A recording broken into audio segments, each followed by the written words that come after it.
Yo, it's Austin, and before we get started today, I want to talk to you guys about today's sponsor, Skillshare. We've talked about them before on the channel, but in case you don't know, Skillshare is an online learning community where you and other people like you can get together to learn and teach your skills. Whether it's graphic design, photography, animation, film and video, or just learning how to better market yourself, Skillshare has all kinds of classes for people like you to take. You can't tell, things have been looking a little shinier around here lately. And more recently, I've been watching a class called Low Budget Filmmaking Tips and Tricks for an Indie Look by Maddie Brown, and it's been helping me be more efficient, and if you're looking to make a YouTube channel yourself, it might be worth a look. And thankfully, that's not gonna cost you an arm and a leg. An annual subscription's like less than $10 a month, which is pretty cheap compared to some of the alternatives. Skillshare actually has a deal for you guys. The first 500 people to click the link down in the description will get 2 months free of a premium subscription. So you can get to exploring the website and checking out your creative side. So thanks again to Skillshare for sponsoring this video. Now let's get started.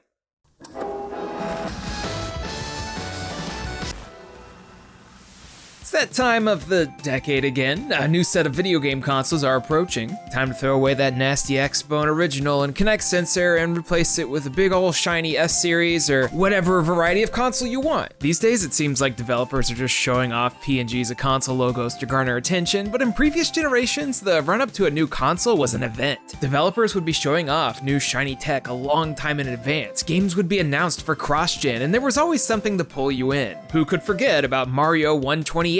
That one super dope Zelda Space World demo trailer, or that totally not pre-rendered Killzone footage. These fancy shiny demos are nice and all, but what about the actual games? Historically, console launches have been a complete mixed bag. Sometimes you'll get situations like the Dreamcast, where it's just bangers left and right, with a couple of excellent games coming out in the launch window afterwards. Sometimes it's like the Nintendo 64 in America, where it launched with Super Mario 64.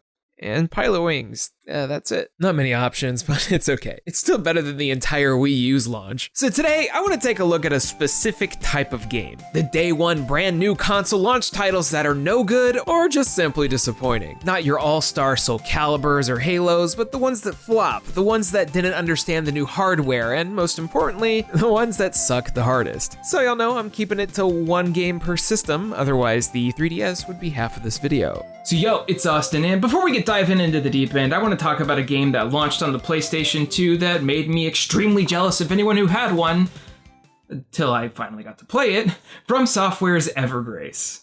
I miss when From Software used to make games that weren't Souls. Even if some of them were frankly awful, their innovation as a studio was always something that stood out. Be it the floaty and fun Atogi, the real-time card RPG Lost Kingdoms, or the, literal best mecha franchise out there, Armored Core, you could always expect something neat from them. Armored Core needs to hurry and come back now.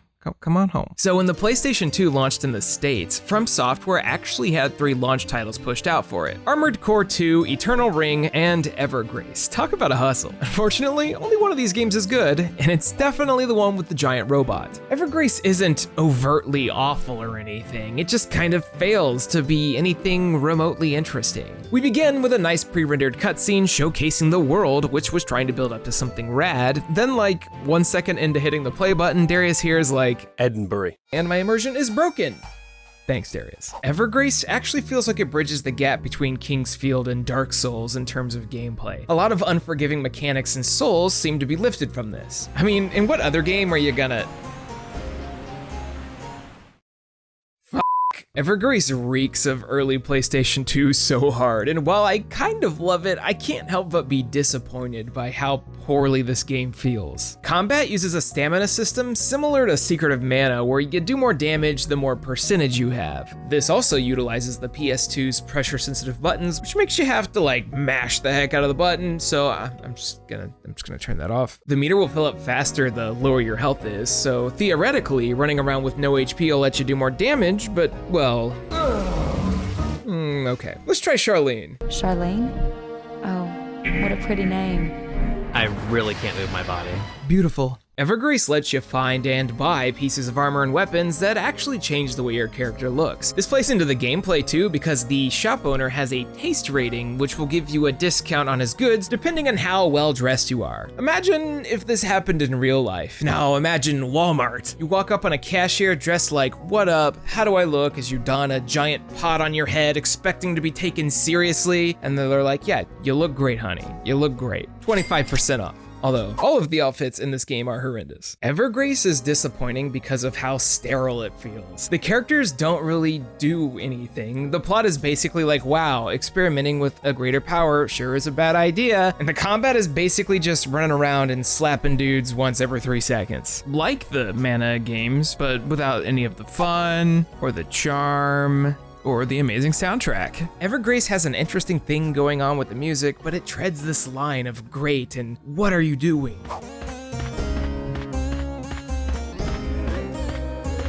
I think I could have stomached Evergrace a bit more, but then I died to what looked like absolutely nothing, setting me back about 40 minutes because I had forgotten to save after solving a puzzle, so I just stopped, like this part of the video. Okay, bye. I'm willing to bet that a bunch of you guys had actually heard of Evergrace before this video, so let's go back in time and talk about something a little more obscure, the Sega CD. Or the Mega CD, if you're anyone from anywhere else in the world. I feel like the Sega CD was owned exclusively by your cool friend who was grounded all the time. Besides owning a Sega CDX for a while, I never really got to play many Sega CD games, so it was always this really exciting event when I did. They'd put on Sonic CD and be like, look at this, and only this, none of the other ones. The Western Sega CD releases weren't the best, and a lot of the higher quality Japanese games were hard to find back then, and practically impossible now. Looking at you, Popful Mail. One day. While the US launch of the Sega CD was nowhere near as barren as the Japanese 2 games, ours wasn't very good either. I've already covered a couple of these in this old video here, so I don't need to talk about them again, but the Make My video games are notoriously awful for obvious reasons, but I wouldn't even say that they're the worst games of the bunch, because these have their audience. It's too sexy for a shirt. These games suck, but I'd rather make crappy music videos all day than ever play Black Hole Assault for another second in my life. This right here. This was a time. I'm gonna be real. I'm a complete sucker for that 90s anime aesthetic. Bowl cuts for all and eyes taking up a fourth of your entire headspace. So if you were to tell me that someone made a 90s anime looking mecha fighting game on the Sega CD, I'd gladly push anyone aside to give it a shot. It's even got lengthy cutscenes with pretty decent voice acting that feel 200% ripped out of some UC Gundam or Macross anime. Even if the main commander who talks the majority of the time just sounds like he's trying to get the scoop on Spider-Man. And without this information, our chances of winning against the Akarovs will be all but lost. It has this neat, stylish interface that's basically a computer monitor that you have to interface with. The beginning of fights have a system boot up menu, sometimes showcasing the info of the planets you're about to fight on. And it's actually relevant too, because gravity can be different fight to fight. It's just, oh, so unfortunate that Black Hole Assault is probably the worst fighting game I've ever played. Despite having pretty jammin' CD quality music and looking visually on point, Black Hole Assault just kind of forgot what makes a video game game. The game part. Even though it came out a whole year after Street Fighter 2, this fighter decided to roll it back and give us a more simple control scheme. Punch, kick, throw. Just three buttons. And not at all tell me that I have a ranged attack. The gravity situation's weird because sometimes it doesn't just affect my jump height. Anytime I hold backwards on the 3rd level, I just fall over. The AI in this game seems like it reads your inputs 1-to-1 because they're extremely unfair. You might end up in a scenario where you and your opponent are unable to land an attack for like multiple tens of seconds. What am I supposed to do? If you run out of options, you can just try to hit them with the flying knee, the only thing that seems to work for me, unless they decide to just block 100% of attacks, except for the tiniest of windows, in which case, oh well. The final boss just doesn't even give you a chance. I gave up. What am I supposed to do to this? It's hard to really get across how awful this game feels without playing it for yourself, but seriously, I don't recommend giving that even like a second of your time. The controls feel extremely unresponsive, and even though there's a quarter circle-ish uppercut you can pull off, good luck ever making that work on command. The Sega CD add-on has such a high failure rate these days, and it launched with a library of mixed to awful games, so it's no wonder it's not held in high regard. Speaking about Sega, launch titles, add-ons, and doomed failures, let's talk about the 32X.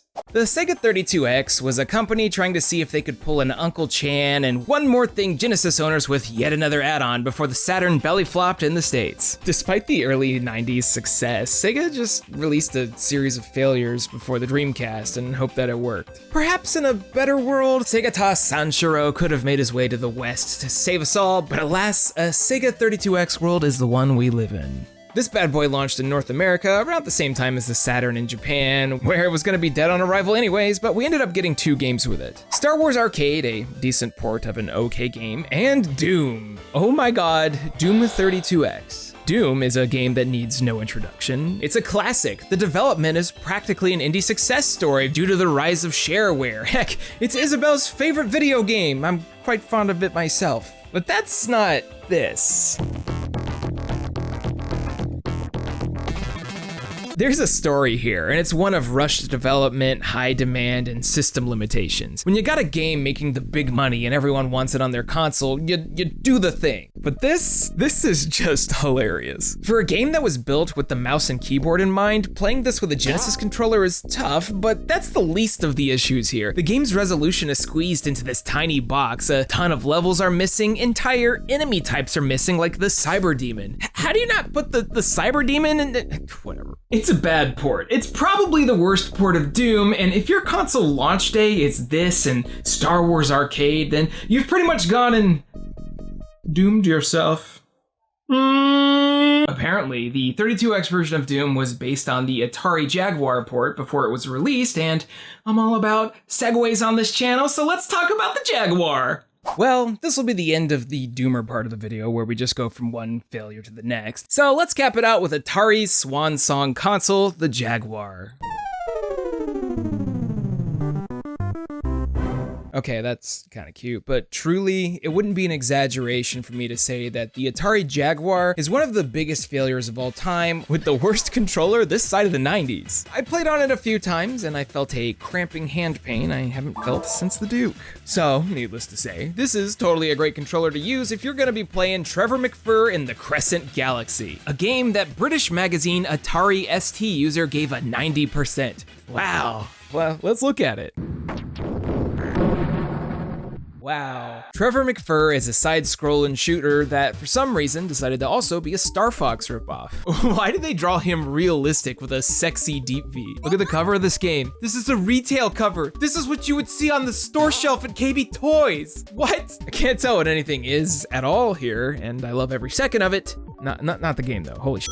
While it looks like your normal side-scrolling shmup, it somehow feels worse than similar games from the 80s. It also has this strange art style that wanted to be, can't tell actually. Sometimes things look like a Creed music video. Sometimes things look kinda realistic. And sometimes entire levels look like they're drawn in crayon. And to top it off, the game is brutally difficult because you only get a few continues for the entire thing. And surviving levels is a feat in itself, especially when you have to dodge bullets like this. Yeah, that'll work. No music during the levels, by the way, just this one track at the beginning. Trevor McFur. Why? Why? I knew this day would come. I guess it's finally time to sit down and talk about Mobile Suit Gundam Crossfire. Whenever someone brings up bad or disappointing console launch games, Crossfire is the first thing that springs to mind. Now, some of y'all know I'm a Gundam head, no need to go into that again, but the video games haven't quite held the same prestige as the show. There's like a trillion of these busting into all kinds of genres. Strategy RPGs, fighting games, dodgeball, Dynasty Warriors, and even this garbage. I'm sure that Crossfire isn't the worst Gundam game, but it sure ranks down there with New Gundam Breaker. But before we get into it, let me throw down a few facts. Fact number 1, before Mobile Suit Gundam Crossfire launched alongside the PS3, we had several games get localized in English. Starting with the awesome side story 0079, which I talked about 100 years ago, we'd get a total of 12 Gundam video games over the course of 6 years. One of them being Battle Assault 2, which is real good. But then, of course, magic number 13 just had to be Crossfire. Fact number 2, there have been at least 60 Gundam video games released in the 14 years since Gundam Crossfire. We've gotten 7 of them, 4 of which were Dynasty Warriors, and it would be 11 years before something that wasn't a Muso. And fact number 3, That is totally this game's fault. I remember the reveal trailer like it was yesterday. That pre-rendered cutscene of giant robots and the Universal Century timeline fighting this heavy-hitting looking war was a gem. If Zeonic Front was anything to go off of, Crossfire could have been a system seller, and for me, it was. I was 16 at the time, the perfect age. I managed to sucker my parents into buying a Blu-ray player that I could also play games on, and I was ready to get my mecha on. But it only came to me at like 7 frames a second? Simply put, Crossfire is one of the ugliest and janky messes to ever be released as a retail product. People these days got no patience. They look at Mass Effect Andromeda and they're like, haha, it has some goofy animations, but how about you play Crossfire for 5 minutes? Do it, I dare you. The controls have this really stiff thing going on, which was probably the game trying to feel realistic, but that just turns into you hitting buttons and waiting patiently for something to happen. Melee combat in this game is a sluggish nightmare. Just everything. Gameplay consists of making sure things die and that your thing doesn't die, but sometimes that isn't very clear, or sometimes you'll just get up to the target and they'll just take a nap. Hello? He slept. Other times it's like, destroy the enemy base. So you just run past all the enemies and literally walk into the base until you win. Sick. This sucks because the concept of a hard-hitting mecha with RPG and strategy elements is right up my alley, but Crossfire falls flat. I don't think it would be too much of an exaggeration to say that it's easily one of the worst and most disappointing console launch titles on not just the PS3, which by all means wasn't a great launch, but in video games, period. Turns out what I really wanted was to play Chrome Hounds, and I did. Miss you. I have the Japanese version of that game for some reason. Target and Sight's like a way cooler name. It's still bad. Anyway, last and definitely least, I want to end this video with an actual nightmare. An existential horror that time has forgotten. A video game. A lot of people don't remember the games that came out on the original Xbox's launch, and originally I was going to be talking about Fusion Frenzy at some point, but then a lot of people who are my friends were like, no, Fusion Frenzy's really good, so I was like, okay, fine, let's talk about Shrek. Once upon a time in a stranger decade where The Rock would personally show up and announce Microsoft's first entry into the gaming world, DreamWorks' big, smelly, and unfriendly green ogre would take the center stage. Onion Man here was dominating theaters and would stand tall next to giants like Halo, Dead or Alive 3, Munch's Odyssey, and Mad Dash Racing to be one of the premier launch titles on the Xbox. And I totally forgot it existed. This is Shrek. Not Shrek 2 or Shrek Super Slam or Kart Racer or whatever, but simply Shrek. Well, not simply Shrek, but Shrek on the original Xbox, let's call it that. Shrek was developed by Digital Illusions CE, who some of you might know as the developers of Diva Star's Mall Mania. Oh, sorry, I meant DICE, the people who brought you Battlefield 1942, Mirror's Edge, Star Wars Battlefront, DICE. Shrek, DICE made Shrek. What? The company, now known for cutting-edge visuals and large-scale combat, was originally best known for making the video game adaptation of Shrek. That's not to say that Shrek wasn't at one point considered cutting-edge. In fact, Raymond Padilla from GameSpy once stated that Shrek's graphics, quote, nearly matched the movie's visuals. I don't know, what do you think? Why? For real though, Shrek is known for being one of the first games to utilize deferred lighting. That's cool, I guess, even if it makes Shrek look like a cryptid. When I originally popped this bad boy in, I thought my Xbox froze because it took a solid minute to stop just being a black screen. But no, that's just how it is, I guess. Shrekbox is, at its core, a really bad Super Mario 64 clone. You got multiple levels you hop into via hub world, each with 6 different objectives. Anytime you complete one, you get kicked out into the hub again. Sound familiar? Except instead of a big fanfare with Mario looking towards the sky, giving a peace sign and announcing to the world that he is ready to depart, Shrek just kinda cuts to black. You did it, stupid. Shrek on the original Xbox is actually a sequel to the movie where he, now betrothed to Princess Fiona, has to immediately save her from the evil wizard Merlin. No donkey here, by the way. He must be dead. But none of this matters. Look how fast Shrek runs! Holy! Turns out one of Shrek's many layers was his uncanny ability to defy body expectations. The normal human body is typically like half or more leggy. Not Bayonetta, but not quite Mario either. Shrek here has got like a 3-to-1 ratio going on, but those things can work. Especially when you're able to pull off and achieve the fart boost. Yeah, that's real.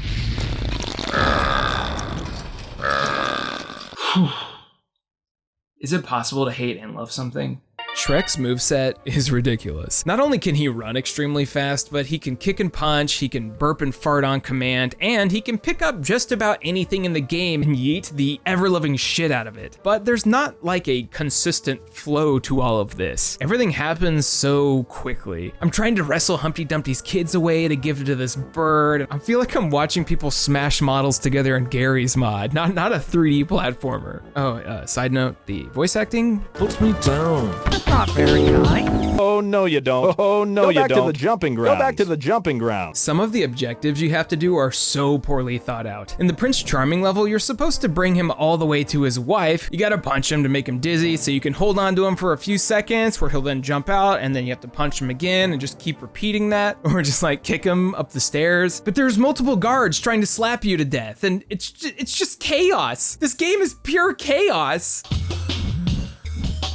Drum and bass, eh? That's what I expect to hear when I think fairy tale. Every level in this game is just a mess. Sure, you might have your fancy lighting engine, but that's not very helpful when I can't see anything. Shrek on the original Xbox would eventually get ported to the GameCube as Shrek Extra Large, probably in an attempt to hide the fact that they made this, but it was also critically destroyed when it was released. Go figure. Shrek is easily one of the worst licensed and launch titles ever released, but I still kind of love it. I don't sit there and demand a 5-star, mind-blowing, revolutionary game. You clamor for a sequel to last year's hottest thing, wanting more and more DLC and reminders of your nostalgia. I'm just gonna sit here with my copy of Shrek, farting and burping over and over until I begin crying. In the club. Again. And there we go, 6 of the worst and most disappointing console launch titles of the video game's objective truth. Now, I was gonna be talking about a certain Kinect game, but I decided, hey, why don't we just do that all at once? Kinectrospective coming in April for real. Now, if you'll excuse me, I'm gonna go put my body on the line and take a nap. Thank you so much for watching. Special Patreon shout out to Brandon Howe, Chris Shelton, Christopher Olivia, Cliff Bro, Donald Dowdy, David Molnar, Eli Shane Staufenecker, Jay Roos, Jane Jones, Jacoby Fitzpatrick, Josh Garbage Lord, Kieran Arter, Legend Gary, Nitron Plasma Phoenix, Sodden Gritter, and Vlad Lust. Thank you very much for your generous support. Yo, what's up? We got multiple videos in a month. We're doing it. But for real, with as much stuff that's been going on lately, I wanted to double down and work as hard as I could to have more stuff out for you guys, because I know it's kind of weird, but everything's gonna be all right. Just take care of yourself, keep yourself clean, wash your dang hands, and take care of each other. That's the most important part. I love you all. Have a good night.